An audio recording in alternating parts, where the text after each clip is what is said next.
OC World is made possible by the generous contributions of the Marisla Foundation, the Keith and Judy Swain Family Foundation, and viewers like you. Thank you.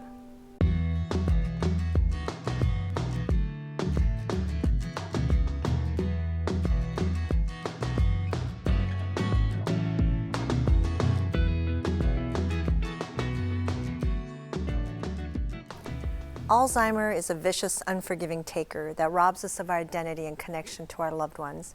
It spirals families and friends into despair, desperate for hope. So where do we find hope? Where do we look for peace? I have an aunt who's suffering from Alzheimer's, and like many of you out there, I've seen its devastating effects. And I worry about my mom as I wonder if she too will meet the same fate. In our Hope Dies Last episode, you'll hear from those who are living this disease as they share their stories of how Alzheimer's has affected their lives and how they find hope in these darkest of times.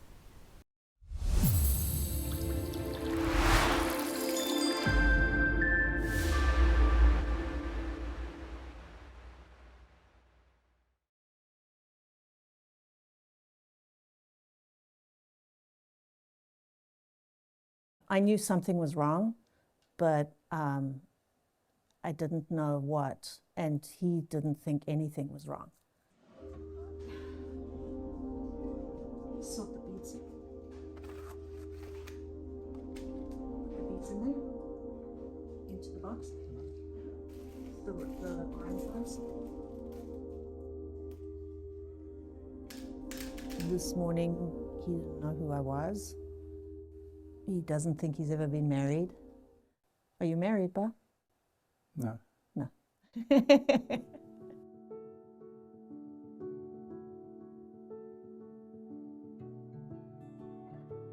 How would you describe your relationship?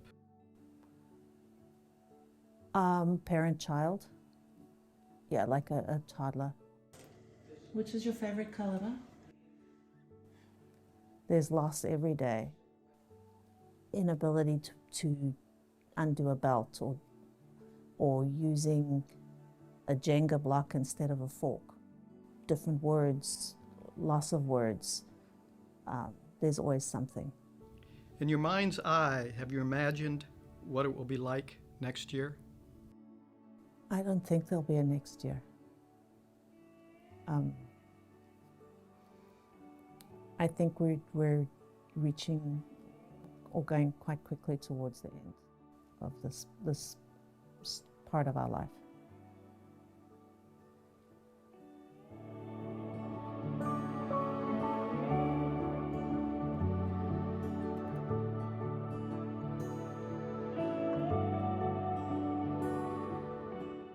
What happens to us when we lose our memories? How does this disconnect us to our ever-present moments of joy, fear, happiness, sadness, desire? We know that people are afraid of this disease, and as we get older, more people are wondering, am I at risk for getting Alzheimer's disease? Do I even have the beginning stages of Alzheimer's disease? It's important to say that as we age, we all will experience some changes in our memory performance, our thinking skills, the rapidity with which we can accomplish complex cognitive tasks. But that's a little different from what we might consider an abnormal memory change. If you need a list when you go to the grocery store and you used to just keep everything in your mind, that's pretty normal.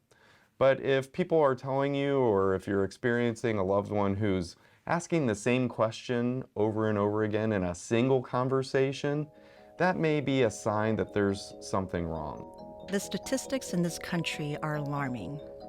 Someone develops Alzheimer's disease every 66 seconds. More than 6 million individuals in the U.S. are living with Alzheimer's, and this number is projected to reach 14 million by 2050. Costs associated with caring for Alzheimer's patients are estimated to be in the hundreds of billions of dollars. California in particular has more people with this end-of-life disease than any other state. A recent report by the California Department of Public Health suggests that the number of Orange County residents with Alzheimer's will more than double by 2040. This increase will be even more dramatic among the state's Asian and Latino population. Even more alarming, some researchers believe Orange County may soon become an epicenter of people suffering from Alzheimer's disease. We know that age is the key variable in this equation. And because it's such a great place to spend our retirement years, and because Orange County has so many people older on the spectrum of age, we know that Alzheimer's disease is already a major problem in Orange County, and the magnitude of the problem is only going to grow. Joshua Grill is director of UCI Mind, an Alzheimer's disease research center funded in part by the National Institute on Aging, part of the National Institutes of Health, as well as by private donors. So the burden on our local systems, the number of people who need support, who need Meals on Wheels, who need social services, who need medical attention, diagnoses, treatment, care, all of this is going to only increase over the coming decades. Alzheimer's is a nuanced disease that travels between and through multiple layers of behaviors, moods, and memories. The U.S. Food and Drug Administration describes it as an irreversible, progressive brain disorder that slowly destroys memory and thinking skills, and eventually the ability to carry out simple tasks. And while the specific causes are not fully known, it is a disease that over time ravages the brain's neural connections through the buildup of amyloid plaques, erasing a person's memories and basic cognitive skills. I think for the people who haven't had their lives touched by Alzheimer's disease, they probably don't understand what it means to endure this plight, to have a family member or to go through this disease yourself. It's a long haul. It is associated with tremendous burden. It's difficult. It's difficult for the individual. It's difficult for their families. It creates tremendous challenges. And we probably don't do a good enough job as a society, as a medical practice, of supporting people in the throes of this disease. One of UCI Mind's primary goals is to understand the causes leading to the neurological disorder. Not necessarily find a cure, but develop preventive solutions that might boost the brain's brakes to beat memory loss. To get there, though, takes time and resources. If we can find treatments that push the disease off, delay it by 5 or 10 years, we actually dramatically would reduce the number of people afflicted with Alzheimer's disease. And the knowledge that we've gained over recent decades, the understanding that the disease begins many, many years before the memory problems begin, the understanding of what's happening in the brain during that window of time, and the development of treatments to try to counteract those biological changes may position us to do just that. There are currently several drugs in that same classification that are in either the last phases of clinical trials or about to go before the FDA for approval. As of February of 2022, there are 104 disease-modifying treatments being evaluated in clinical trials or at various stages of regulatory approval, and these are potential new therapies. One of the misconceptions about Alzheimer's is that it's an old person's disease, that only aging parents and grandparents get it. In fact, there's a subset of people who suffer from what's called early onset Alzheimer's. They start showing symptoms much earlier in life. Lindsay Hosfield is a project scientist at UCI where she studies the immune system and one particular type of immune cell in the brain and how it plays a role in Alzheimer's disease. Her father was diagnosed when he was only 49 years old. She was 18 at the time. Alzheimer's strips you of your ability to remember, not just things, but people and who you are. At the end, my dad didn't know that he had been a dentist. He didn't know that he had 4 children. He didn't know that he had had a wife. It kind of reduces you to a very basic level of existence. Clinicians in the field classify diagnosis under the age of 65 as early onset Alzheimer's. Early onset Alzheimer's actually tends to be a little bit more aggressive and progress significantly quicker than late onset. So he lost his ability to speak, and then he actually passed away within 5 years, which is quite soon as well. And what's really unique about this population is because of that hereditary component, researchers know that somebody will get Alzheimer's 20, 30 years before they actually get diagnosed. So they're actually really ideal candidates for research participation because you can give these patients that you know are going to develop the disease, terrible as that is, you have a really unique opportunity to try to intervene as early as possible. Last year, she and her family members founded the nonprofit Young Timers to assist the early onset Alzheimer's disease community. Young Timers has monthly virtual support meetings for caregivers, for individuals who are at risk of developing the disease, and for people who already have symptoms. So if you wanted to know whether or not you carry a mutation, you can do that. There's so many nuances about making that decision, and there's so many different moving parts and variables to think about. Financial planning, family planning. If you want to participate in research, can you live with that knowledge? Do you have hope by not knowing? Keith Swain's leadership in the Alzheimer's community is significant. His wife Judy passed in November of 2014 after a prolonged battle with the disease. From that day forward, he made it his mission to do what he could to help find treatments for others. At the end of Judy's life, she couldn't speak. She was immobile. I'm not sure that she could recognize me. There was a sense that emotionally I felt like maybe she connected, but I don't think it was that she knew that I was her husband. And certainly all those things, the drive, the determination, the independence, that was all gone. We'd been married over 40 years when the disease started, and always been each other's best friend and companions and supporters.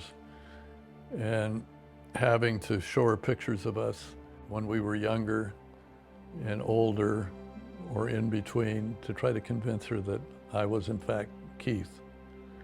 You recognize it's the disease, but it's still hard to swallow. The hardest day in my life was not the day Judy died, but the day that she went into residential care, because I knew she was never going to come home from that. And I knew there was a one-way street. She was going to die. Without the support of the Keith and Judy Swain Family Foundation Fund and other philanthropists, UCI Mind and other organizations might not be as far along in their research for a treatment to Alzheimer's. We don't know, are we going to get it when we're 80, or are we going to get it when we're 60, or are we going to get it when we're 45? We'd better do the research to make sure we don't have to worry about that any longer, because it's a devastating disease. All this aside, the statistics, the research, the potential one day for a preventive solution, the toll that Alzheimer's takes on the lives of those afflicted and their loved ones is devastating and incalculable. We met in 1965 in Newport, Rhode Island, surfing, of all things to be doing in New England. We didn't date, we were just friends. Harry went off to the Vietnam War for almost 3 years, and when he came back, I happened to stop at his mother's house to say hello, and she said, "Harry's coming home today." That started it. We dated for maybe 6 months, and then we eloped. And then a year later came to San Diego because it was too cold to surf in Rhode Island.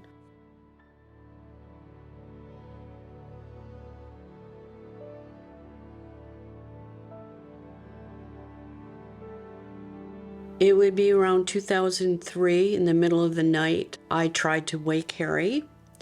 I gently nudged him with my foot, with my hand. He didn't respond, and I remember being on my knees in the dark on the bed, shaking him and screaming his name, wake up, wake up. And my mind was saying, he's dead, he's dead. And after a bit of time, he came around. The doctors never knew what happened to him that night, but that's the marker for us of when things started to subtly change in our lives. Minor things to begin with. Losing the keys, losing the credit cards. I knew I was having a harder time finding things at work. I'd put something down, but I couldn't find it. And it freaked me out a bit, to say the least. But I didn't really complain about it because I figured, well, hey, you're getting old. But it was progressing. And Karen finally made me realize we got to do something. Harry was diagnosed with posterior cortical atrophy. It's an uncommon form of Alzheimer's that causes blindness. He is totally blind on the right side of each eyeball. And what he sees on the left side of each eyeball, he describes as looking like a kaleidoscope. You can't taste Alzheimer's. You can't, all these things that senses can pick up. You don't feel it, so you're not really alarmed. And that's the importance of early diagnosis.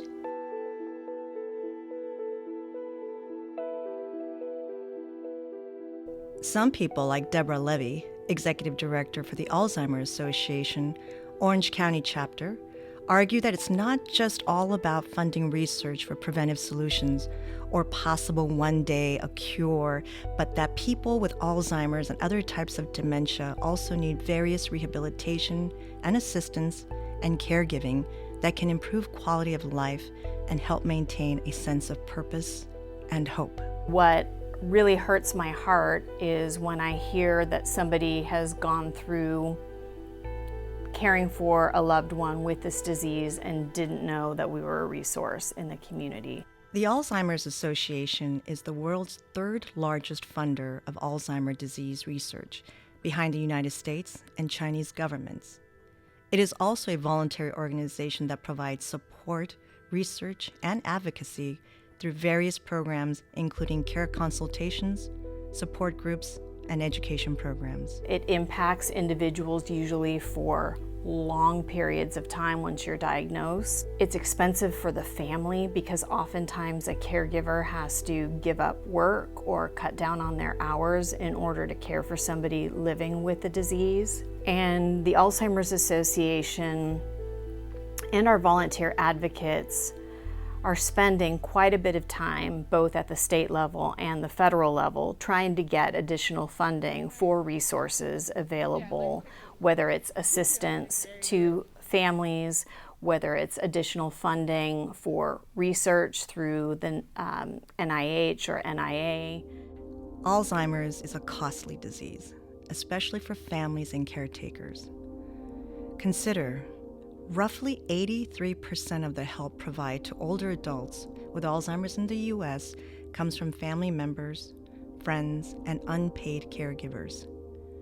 The total lifetime cost of care for someone with Alzheimer's is estimated at more than $350,000. The total national cost of caring for people living with Alzheimer's and other dementias is projected to reach $321 billion and does not include roughly the $350,000 in unpaid caregiving by family and friends. Ryan Hong, 19, is a student at UCLA. My grandfather began experiencing symptoms, according to my mom, back in 1996, even before I was alive. And he was officially diagnosed in 2000, so quite a while ago, actually. By the time he came to us, he was actually in the terminal stage of Alzheimer's. So he was very weak, he was thin, he was not able to recognize us, he was bedridden. It was very difficult to see. But our family decided, we wanted to keep him alive. So We kind of struggled through it, and we kept him alive for another, I believe, 4 years. But my mom would tell me stories like he would be driving and get lost. I remember coming to my mom's house and having the entire windows and entire mirrors just covered up in newspaper. I wasn't entirely sure what the reason for that was until I asked my mom, and she had to explain to me that they had put up those newspaper clippings and those magazine articles to cover up the mirrors so he wouldn't see his reflection in the mirror and get angry at himself in the mirror. That was just mind-blowing to see, because it was how can you see a reflection of yourself and get angry at the reflection of yourself in the mirror? That made no sense to me, and it was just crazy and honestly devastating to hear about. If indeed Orange County may soon become the epicenter of a new pandemic, placing huge financial and infrastructure burdens on local healthcare systems and social services, what, if anything, can state government do to curb the pandemic? In 2021, California Governor Gavin Newsom issued an executive order calling for the creation of a master plan on aging that outlines goals and strategies that include heighten public awareness through public education campaigns, promote consumer access to reliable information, continue to sustain and expand existing research, and create a coordinated state infrastructure that enhances delivery of high-quality coordinated care. Josh Grill suggests that all Californians can help prepare for the state of a silver tsunami of new diagnoses by 1. Donating for research and various types of rehabilitation caregiving services. 2. By advocating to local, state, and federal representatives. And 3. By participating in clinical trials for new promising treatments. Beyond this, he recommends that Alzheimer patients and their families stay away from gadget treatments and pseudo-medicines that do nothing but peddle false hope. Unfortunately, there are a lot of misconceptions about Alzheimer's disease. There's no good treatment for Alzheimer's disease yet. We have some treatments, they're helpful, but we don't have cures, we don't have miracles, and there are people out there who are peddling hope and unproven cures, untested therapies, and charging a lot of money that few families can actually afford. In the meantime, the 6 million individuals in the U.S. who are living with Alzheimer's disease, people like Karen and Harry, Les and Rob, will continue along with their daily lives, struggling to maintain that precarious balance between despair and hope.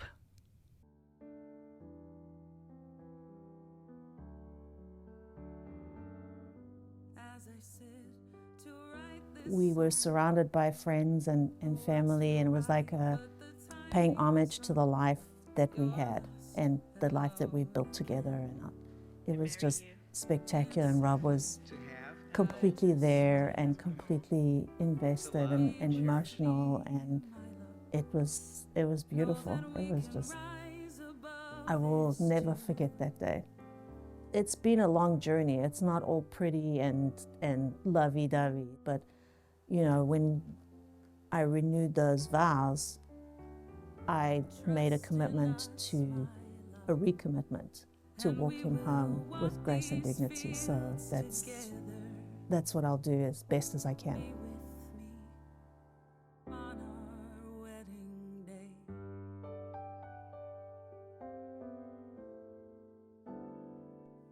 And research is going to be the way to find the cure and the intervention.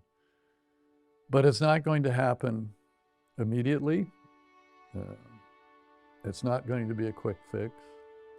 It's going to take support of the government through funding, and it's going to take philanthropic support. And I think the reality is now there's more of that than there was 20 years ago.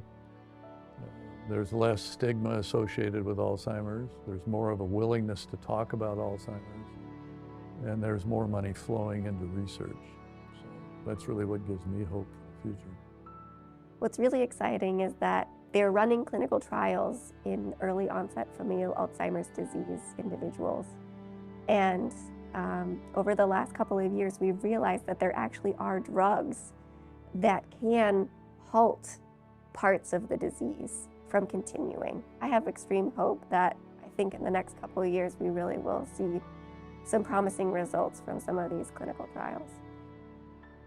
Early diagnosis would have been a great advantage to us, and I hope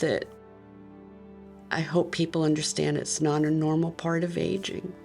But if we could get the word out that we need more research, that maybe the next generation won't face the same challenge that we're facing. Hope is critical. Research is about hope. We are hopeful, we're optimistic about the progress we're making. We're going to change clinical practice for Alzheimer's disease in the coming years. There is hope for those living with Alzheimer's disease and related dementias. We just had the first drug that is going to slow the progression of the disease approved by the FDA, and there are several more that are in the pipeline. We are currently funding research both locally and globally to slow the progression of this disease, to help us understand what causes this disease. We're going to continue advocating for additional funding and resources for families whose loved ones are impacted by this deadly disease. I think the one gift we've been given is time. Time to adjust and time to take over the reins, so to speak. So I know we're going to be okay, the kids and I. I don't want to be without him, but I know we'll be okay at that time. Hope is hard because I see it's just gonna get worse from here. You know, I don't. My hope is that I can keep him home and that we can manage like that. That's my hope.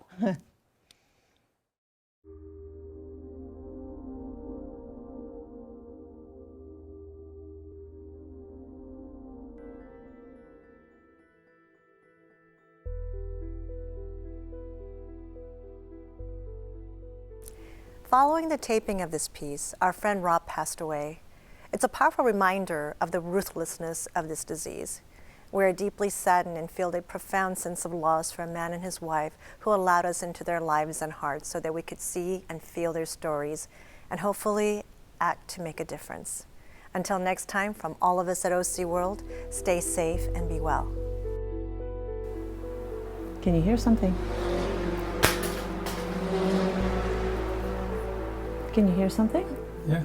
What do you hear? Like Formula One. Yes, exactly, exactly. Yeah. What's that? What's this one? This one. What do you hear? What's that? Yeah, it's coming in. Good. That's a Lamborghini. And if I can, I'll tell you one funny story out of that. We were sitting on the couch watching television one evening, and Judy turned to me and said, "I'm afraid you're going to have to leave now. My husband will be home shortly." So I got up, walked out to the garage, waited a few minutes, came back in and said, "Hi, Jude, I'm home." And she was quite content. So I concluded that one of the advantages of Alzheimer's is you can be both the boyfriend and the husband. So I don't know if that's an advantage, but it was. So, I mean, you have to find humor somewhere, even in the most dire situations. People are rarely surprised to hear that music holds an incredible and innate power over the brain. We process music differently than we process other sounds, and maybe we can harness that power for good. Maybe we can use music as a medicine. Maybe it can alleviate depression or anxiety, or maybe even some of the harder symptoms of Alzheimer's disease, like agitation and aggression or delusions. I'd love to do the study to show the benefits of music in people with mild to moderate or moderate to severe Alzheimer's disease. But should we really need that study to engage the ones we loved in the music that they loved from younger years?